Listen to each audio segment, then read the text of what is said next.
always kept wars going on.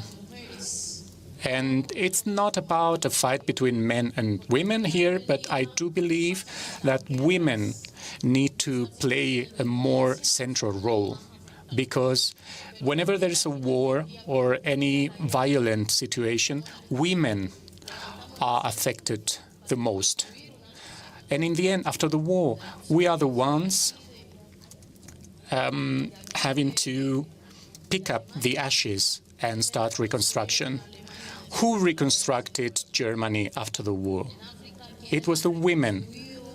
Who was it in Africa after each war? The same in Latin America. Societies are always reconstructed by women. So I think the time has come for men to accept the need of doing away with this patriarchy, with these rules, so that we achieve a new world order which does away with patriarchy, with racism, and with this colonialism we still witness. I believe the current situation forces us to reflect about this. It's not just about receiving a bit of money from the North. In the end, climate change will affect us all. And we need to tackle the challenges we have as humankind.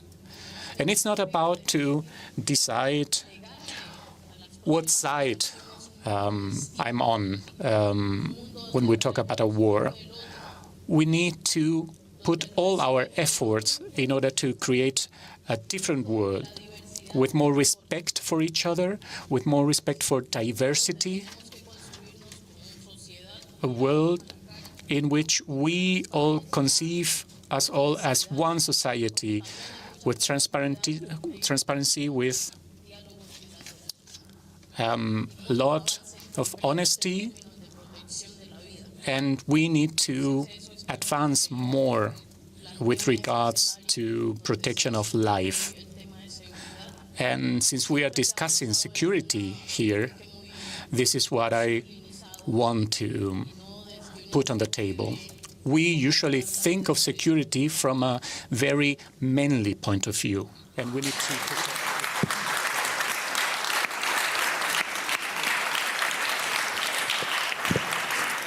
Thank you, Vice President, for this statement. You run, as we say in German, into open doors here. We at the Munich Security Conference are committed on the podiums to have 50% women. And now, as a male, I have to see that I leave this room because I give the floor now to a podium of 2 women.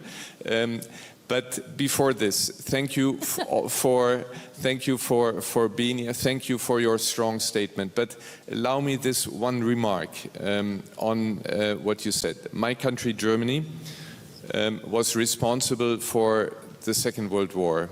In our name, 20 million people were killed on the territory of the former Soviet Union.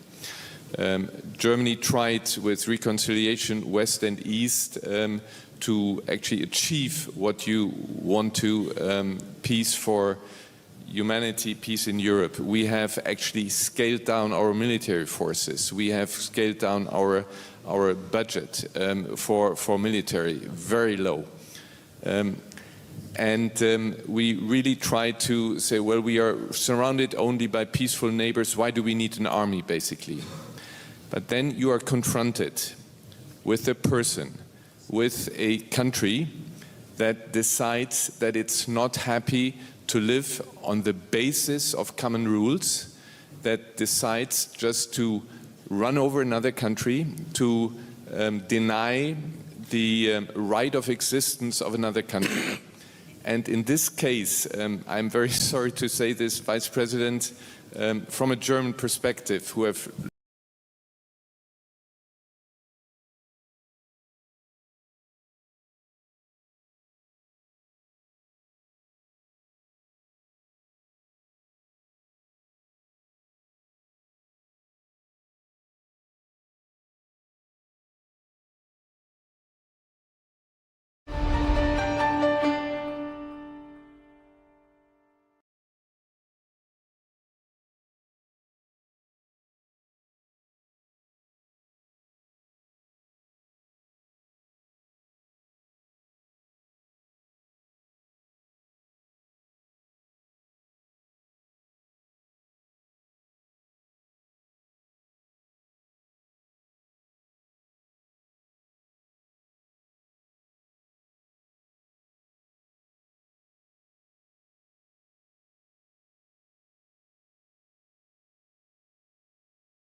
Ladies and gentlemen, we kindly ask you to take your seats now, as we have to continue the program in the main conference hall. Ladies and gentlemen, please take your seats now.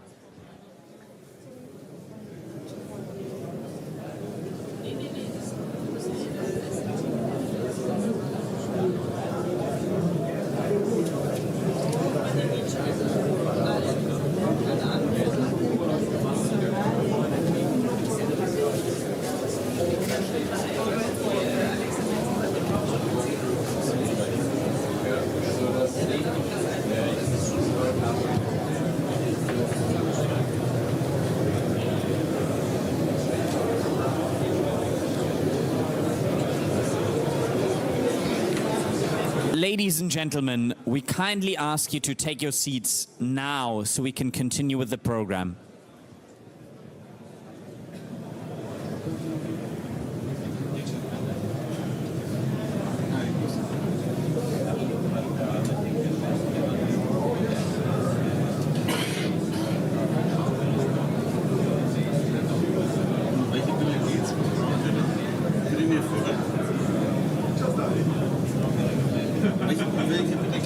Hi, Mike. I want to tell them to sit down.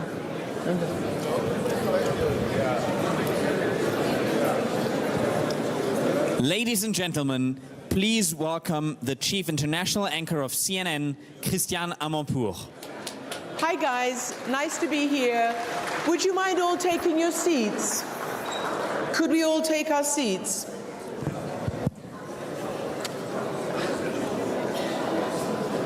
Yeah, let's all take our seats and we can start this powerhouse panel of women. We are the 50%. All right. And just one request, please, that you don't walk around during, because this is a beautiful set of cameras and angles, and we don't want these ladies obscured by people's heads. Right. I think we're ready. All right. May I please welcome Ursula von der Leyen, President of the European Commission, and Sanna Marin, Prime Minister of Finland. Welcome.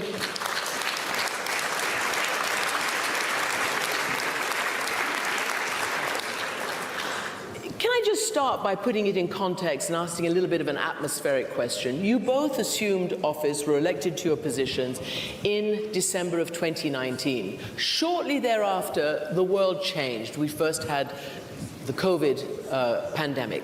Ursula von der Leyen, and both of you actually, did you ever imagine that you would be involved, and we're just talking about COVID now, in such a global upheaval when you first took the job? Of course not. I had no clue what was coming up. Indeed, I came into office in December 2019. So I had 90 days, and then the WHO declared the COVID as a global pandemic with all the consequences behind it. I started my mandate with one big priority, and that is the European Green Deal and digitalization. In hindsight, it's still the big topic behind all these crises. But of course, then you have to deal with the pandemic, you have to deal with an atrocious Russian war in Ukraine. So we do not change the direction of travel, but the speed and the challenges, of course, I had no clue what was coming up. And Prime Minister, you came into office also in December 2019, as the youngest Prime Minister in the world at the time. Yes, I'm not sure, am I still the youngest Prime Minister? Sebastian Kurz was some part of this term a Prime Minister, and a bit younger than me, and actually I just visited Austria yesterday, and I can remember the good cooperation that we had. I must say that we didn't know what was happening 2020, 2021, 2022, and the world isn't a very pretty place when looking back and looking present, and also, unfortunately, looking to the future. the global pandemic hit, and it changed our security environment in many ways, and we had to make decisions that we thought that we could not do, but we had to do those. Then the war in Europe, energy crisis, and we are still in the midst of war. And in the future, we are still heading towards our biggest challenges, climate change, loss of biodiversity. And as Ursula said, we have to tackle these problems together. And if you may, Ursula, I want to give a little praise to you. I cannot imagine a better president for the EU Commission during these difficult times. Ursula has been a real power player, and it's been an honor to work with you. Thank you. Thank you. Can I ask you something? I'm going to jump off from the last intervention in the previous panel, which I suppose one can call Global South. And Ambassador, when he opened this conference, said one of the huge challenges, not just for the conference, but for the world and for policy, is to get a much wider public consensus around the world. You heard the Vice President of Colombia essentially questioning the direction of flow. And I just wonder whether you think that the inability to create equality and equity during the pandemic, that the Global South felt totally cut off, that they didn't get the vaccines in the same way that the rich North did. I wonder if you both look back at that, despite your efforts, and wonder whether that might have contributed, inter alia, to some of the lack of support you have around the world for your Ukraine policy. I think, should I start, my dear? Yeah.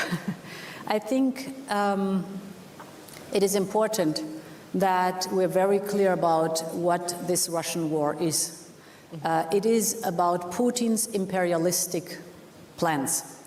And this is something where all of us, and mainly the Global South, have a very clear idea. It is completely unacceptable.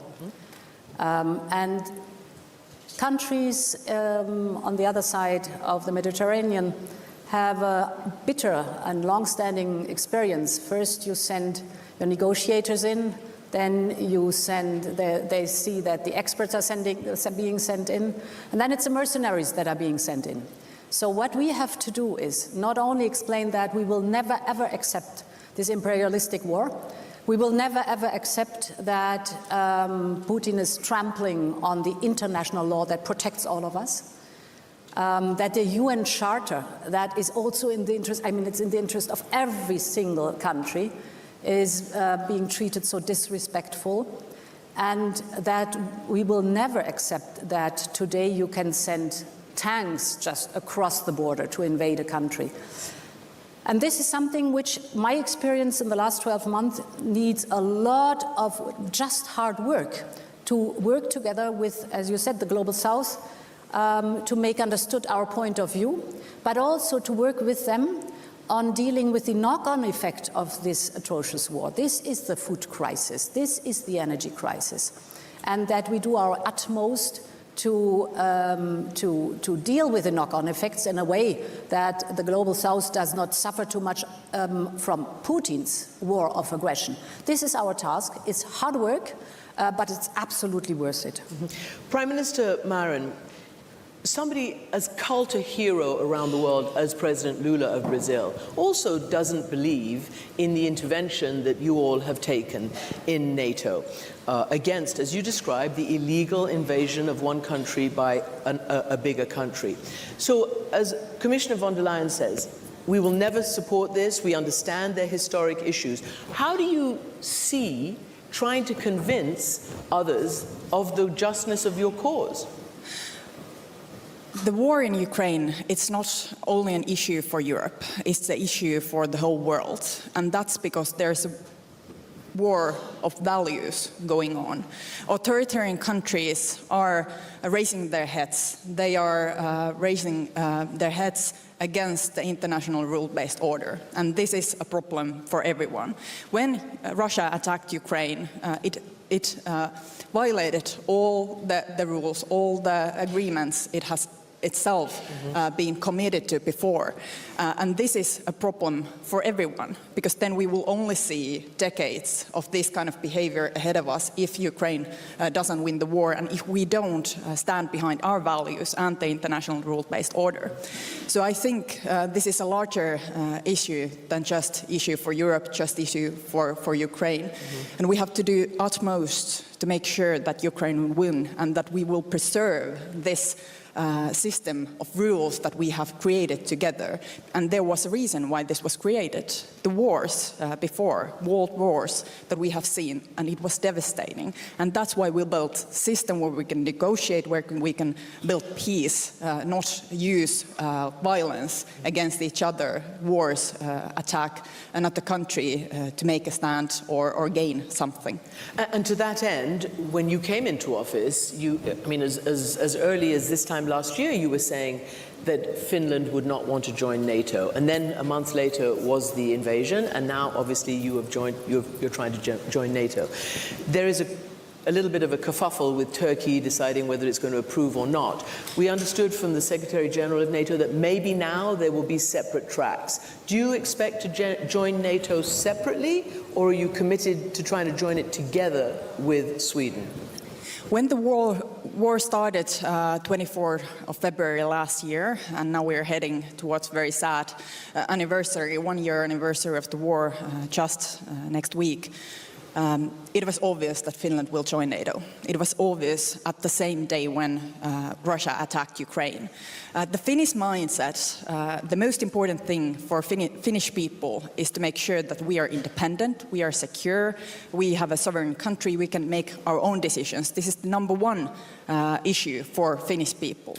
And when Russia, our neighbor, attacked another neighbor, Ukraine, it was obvious that Finland will join NATO, because that's the line, that's the only line that Russia wouldn't cross. So it's to do with our security, it's to do with peace. It's an act of peace for Finland to join NATO.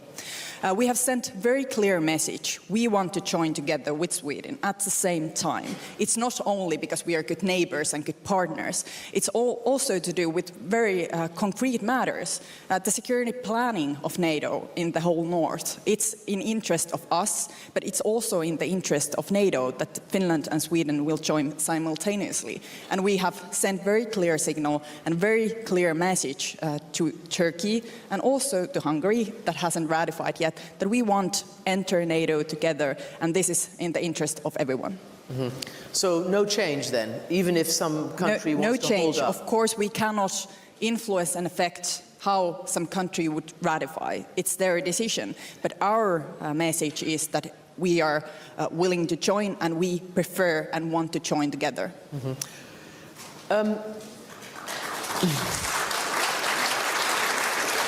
President von der Leyen, you remember very well, this time last year, there was warnings by the United States and the UK that Putin was planning an invasion.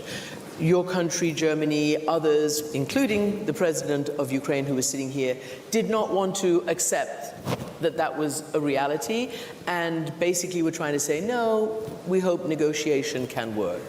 Anyway, it didn't. But even then, you were saying in your speech last year, and you used Ukraine as the cornerstone, you talked about Ukrainians as the new generation, young Ukrainians, of democrats around the world.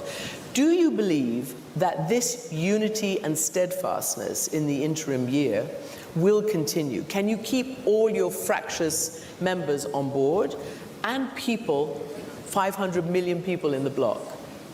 Absolutely. I'm today more convinced than I was a year ago. But to set the record straight, indeed, our American friends, way more than a year ago, started to do something completely unprecedented, that they took their intelligence and knowledge and put it on the public market. This gave us an early warning.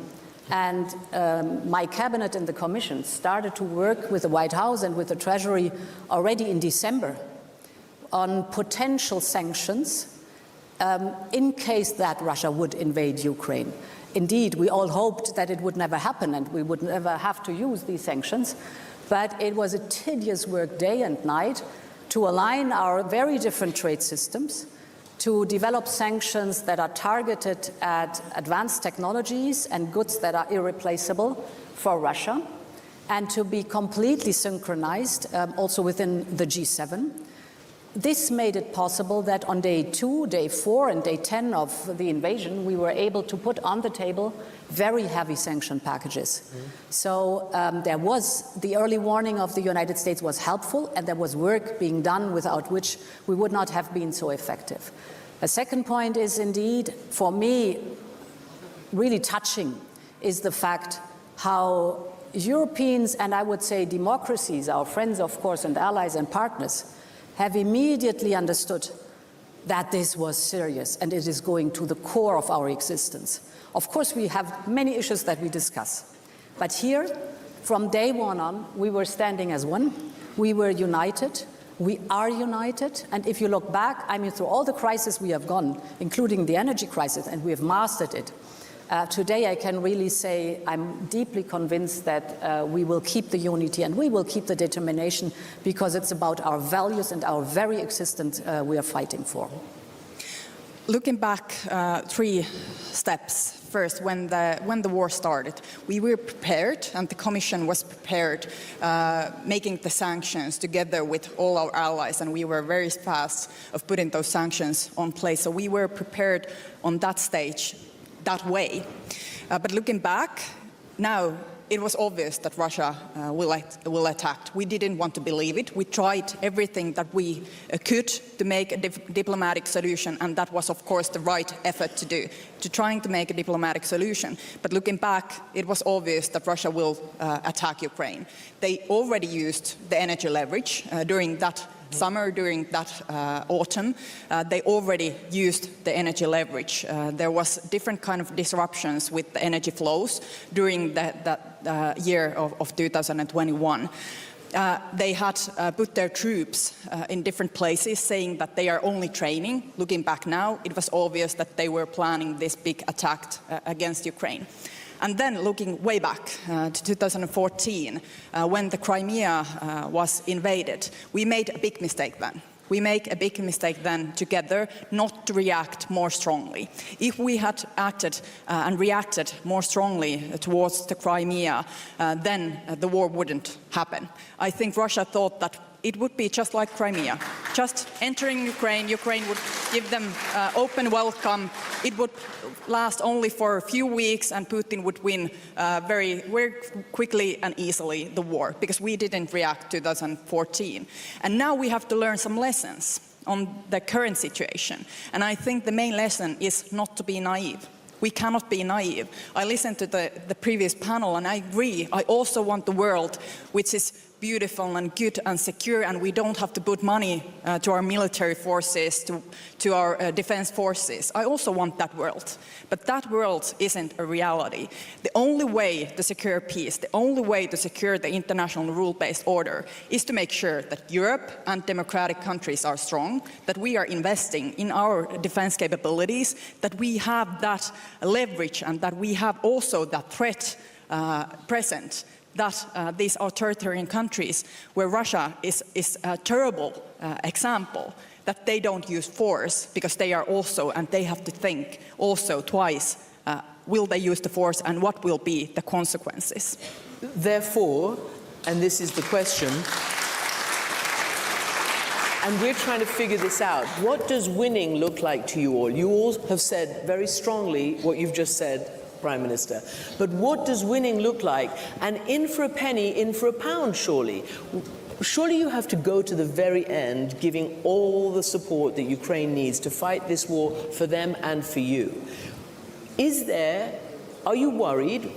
Ammunition production is not up and running like it should. There's some slowness, let's say, in between requesting weapons and getting there. I know you've done an incredible job, but we're talking about an offensive. We're talking about a war that yesterday Chancellor Scholz said could go on for years, while Zelensky, the president, is saying he wants it ended this year. Don't you have to double, redouble, treble down on your efforts to end this in a victory? What does a victory look like? Nobody's defined it.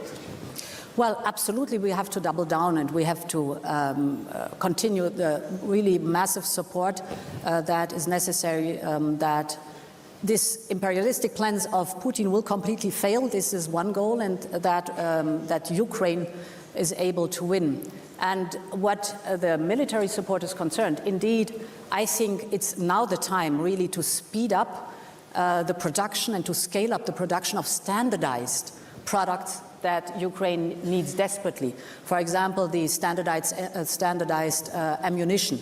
It cannot be that we have to wait months and years till we are able to replenish or till we are able to deliver that to Ukraine. What I thought is that we now take the European Peace Facility. It is in place. It is there to typically fund that member states give military equipment to Ukraine. So it's an established body. It has a coordination mechanism with Ukraine, and that we convene the defense industry of Europe. And we very clearly ask them, what is it what you need to scale up and to speed up standardized products? I'm not speaking about the highly complex production of specific things, but the standardized products like 155 millimeters artillery, for example. So, and we need now to do the same like we've done during the pandemic. There too we've said, look to the pharmaceutical companies. Yeah. What is it what you need to scale up? We could think of, for example, advanced purchase agreements that gives the defense industry the possibility to invest in production lines now to be faster and to increase the amount they can deliver. And therefore it is for us paramount now to support Ukraine in these existential things. I think a second element we should not underestimate is the economic security of Ukraine. Ukraine needs to survive economically. And there, it's good that we now have decided to have a regular budget support for Ukraine, 1.5 billion per month by the European Union. Our American friends are matching that. And I think the international financial institutions should do more for that also. Okay. So it is the time to step up because Ukraine really needs the material to survive. Well, what is a win for Ukraine? That's the Ukrainians to decide. Our only job is to provide all the help that they need. Military help, I fully agree with President von der Leyen that we need to scale up and speed up the production of ammunition and other military equipment very fastly, so that when we give our equipment, our artillery to Ukraine, then we can also replace that and not be vulnerable in the upcoming years. So I totally agree with that. So we have to, of course, give them military aid and also much more heavier weaponry that they have already received, and we have to send a clear message that we will continue this as long as it takes, as long as it's needed. They need financial help, they need humanitarian help, they need help rebuilding already the infrastructure. They are not waiting end of the war and then building Ukraine. They have to build it every day because Russia is attacking all the infrastructure very heavily. So we need to give them help, whatever they need, and it's their job to decide what are the terms that they could agree, what are the victory points that they need to receive. I think that Russia should leave Ukraine and they think that too. Every territory, but it's their decision. Yeah. Okay. I think a very important headline is always for us, nothing about Ukraine without Ukraine. Right. They have to decide what for them finally is the point to sit down at the negotiation. I mean, to be fair, they have laid it out in 10-point plans, 5-point plans. Which is good and which we fully laid support. It out. I need to go to audience questions. Maybe some of these could be, and then I'm going to come back and ask you a final question. So this session is also entitled "The EU More Than the Sum of Its Parts." Not exactly sure what that is, but if anybody wants to ask any questions, we've got about maybe 7 minutes for questions. The lady here? Yes, you. And please make it a question and not a speech because we don't have time. President von der Leyen, Natalie Tocci, President von der Leyen, back to the knock-on effects of the war and in particular the energy crisis. Now, from a European standpoint, intra-European standpoint, we've done fantastically well over the last year. Looking at it globally, perhaps slightly less so, in the sense that the LNG hoarding that many of our countries have been doing have, in a sense, contributed to the energy crisis. Looking ahead to the next year, what is it that the EU could be doing more in order to address that global energy crisis? Yeah. So indeed, we should not forget how it started, the energy crisis. Of course, an over-dependency of the European Union on Russian fossil fuels, without any question. But then it was Putin who, within 8 months, cut 80% of the pipeline gas supply to the European Union. Big strategic mistake, big. Because he thought he could blackmail us that we go down on our knees. The contrary is the case, because we've now completely diversified away from the Russian gas. Also thanks to the stepping up of our friends, the United States with LNG, Norway with more pipeline gas. But more important is even that it accelerated our work in the European Green Deal. So we heavily invested in renewable energy, which is homegrown, it gives us independence, and it's clean. We have doubled the additional deployment of renewables last year in the European Union, and last year, for the very first time, wind and solar delivered more electricity than gas did. What the other countries are concerned, because, and important is that we keep in mind that the tightness, the energy tightness of the global market is due to Russia's invasion in Ukraine. We should never forget that. But what indeed other countries are that suffer also from this energy crisis, what they are concerned, for us is important that our work together, for example, with the Global South, with Africa, is intensified on investment in infrastructure to have renewable energy, to produce, for example, green hydrogen. We're working now with the other side of the Mediterranean exactly on that one. So the big paradox of this conflict is, if there's an accelerator for the European Green Deal and for global infrastructure in renewable energy, then it's Putin and with his atrocious war. Yes? Alex Sikorski, member of the European Parliament. My question is to the President of the Council, of the Commission, of course. We were lucky that the United States had Joe Biden as president when Putin invaded, and that they took the lead on helping Ukraine. But next time, they may be otherwise engaged in the Far East. Thank you for your leadership in using Europe's small defense budget for supplying Ukraine. But shouldn't that defense budget and Europe's military capability be much bigger in the future? I think we have to invest more in defense without any question. But your insinuation that it might be possible that we cannot so much work together with our transatlantic friends. It was very reassuring. Yesterday I had a panel with Mitch McConnell, and it was good to hear that he was very clear about the commitment of the whole of the United States to support Ukraine and to fight side by side with us for the defense of our values, without any question. What our defense capabilities are concerned, of course it's sovereign decisions of the member states, but indeed we have progressed a lot in the European Union what harmonizing of the approach to the defense capabilities is concerned. It has very weird names, acronyms like PESCO, like CARD, you name it, but this is good. Thanks God we have it in place. We can build on that one, but yes, the emphasis has to be on a stronger defense posture. Prime Minister Marin, do you think your country, your people, your policies, because it's you who have to do that, it's each country that has to decide, right? Are you ready? Because we heard that the peace dividend, we're out of that time now.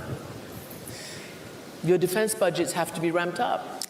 Well, actually, Finland has always invested heavily on defense because we are a next-door neighbor to Russia. We are already using up to 2% of our budget to defense, and we will increase this even more so because we want to be prepared. And actually, when we look back to this war and the energy crisis that we are in, Finland already diversified our energy mix way before the war because we have aggressive neighbor, and we don't want that kind of dependencies that many other countries countries have had. I understand the logic, and it's very logical to build those very close economic connections and ties to try to make sure that the war wouldn't happen, because we have such a close ties. It would be so costly that we couldn't then see these kind of devastating things happening. But this wasn't the case, because the authoritarian regimes, they think differently. And in the future, we have to be more prepared also when it comes, for example, new technologies. And I totally agree. I think the United States, they will look towards Asia even more so in the future. And we have to make sure that we are not dependent on those critical matters that we are too dependent now. During the pandemic, we were too dependent on medicine, we were too dependent on medical equipment. On the energy crisis, we are too dependent on Russian fossil fuels. Luckily and thankfully, we have done very much to get rid of those connections. But in the future, the big issue will be new technologies. Technologies, know-how, knowledge. So we have to also invest in our education system, the know-how, the knowledge base, and new technologies that we are not dependent on authoritarian countries from the East, because there might be dark clouds also in that direction. And if we have those connections, if we are too dependent, then we are also we cannot be sure that we are secure in that perspective as well. So our job is to make sure that our citizens, our societies will cope whatever happens in the world. So we have to invest. European Union have to invest, and also member states has to invest more in these critical matters. I would like to, before I go to the audience again, if I get some time, I need to ask you both a question about the 50%. This conference is meant to be, 50% women. Maybe it is, maybe it isn't. You might have just seen, obviously, Jacinda Ardern, hugely popular Prime Minister of New Zealand, resign, citing she hasn't got any more energy in the tank. Nicola Sturgeon, the First Minister of Scotland, resigning. Inter alia, talking about how difficult it is, particularly as a woman, to lead any kind of normal life as a global leader. I wonder what you both think about that, because you're the first female in this position. You were the first female defense minister in your country. You've experienced sexism. So just briefly, how do you deal with it? What do you think about their stepping down? And how do you encourage women? I know that's a lot, but maybe just a brief sum up, and then I'm going to ask you. Oh. Well, first of all, I'm so happy that we live in countries where leaders change. That's a good thing. Yeah. But Prime Minister, that's all good. But if I was targeting this to you, I would ask you, why did you have to apologize for being a human being? You were found dancing. Oh my goodness, how awful. Yeah. And you had to apologize for being a human being. Why? And I have also danced after that, that one time. I think there's a lot to be done when it comes to gender equality. It's very important that we have people from different backgrounds, different genders, but also different backgrounds in decision-making places at the same table making the decisions, because then we have the perspective of everyone. Women are the 50% of the world, so women need to be 50% of the decision-making bodies. I know that Ursula and the Commission is preparing to set a bill for companies to have more women representatives on the boards of companies. I think this is a very important step forward. I think also in the political system we have to make sure that women have the possibilities to step up, to have their voices heard. There are a lot of structures within our political systems that actually prevent women to get those positions, to be heard. Many times it's enough that there's one woman. Look, we have this women here. No problem. We have women here, no problem. But we need more women, and we need really that 50% to make sure that everybody's voices are heard. So, Commissioner, President, why then is it so difficult? Why do you have to tolerate so much backlash, misogyny, everyday sexism, all of that? Well, because there are deep-rooted unconscious biases. But do you think that would discourage or encourage more women to appeal? I can only encourage more women to be on stage, because that's where we belong, in the limelight. And women or men, the one or the others, are not better than the other, but we're different. And that's the point, that we have to, of course, take the share of the power to change this world and to improve this world. And I think for that, I mean, I know you've done a lot, we are doing a lot.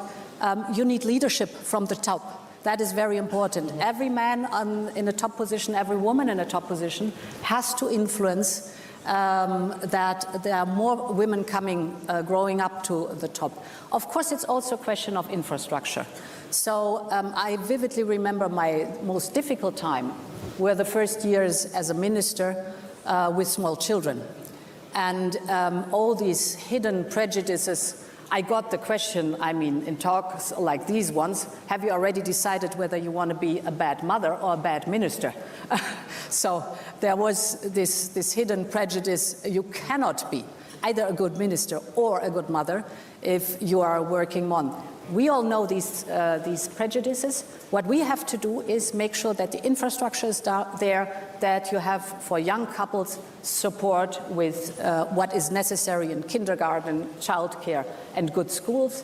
We have to make sure that till we have an equal distribution of men and women in positions of powers. I'm an advocate for a quota.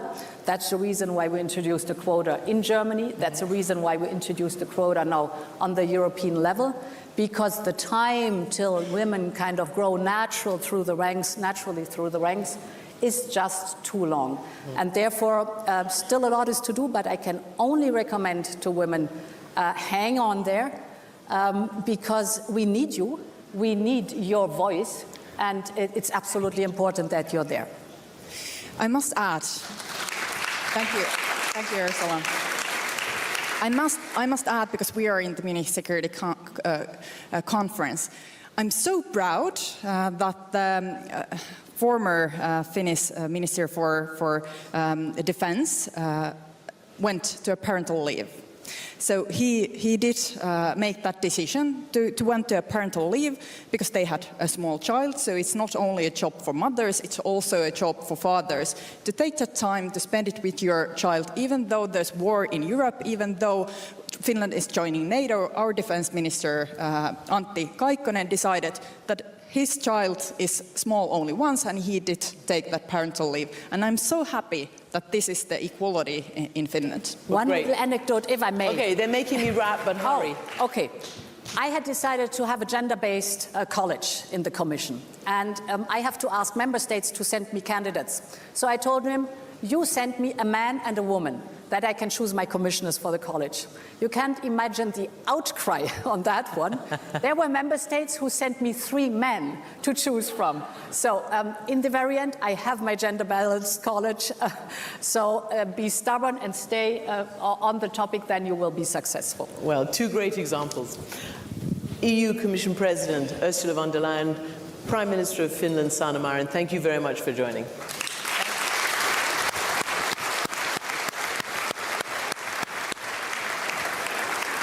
That was really good. Thank you so much. I really appreciate it. Thank you very much. That was wonderful.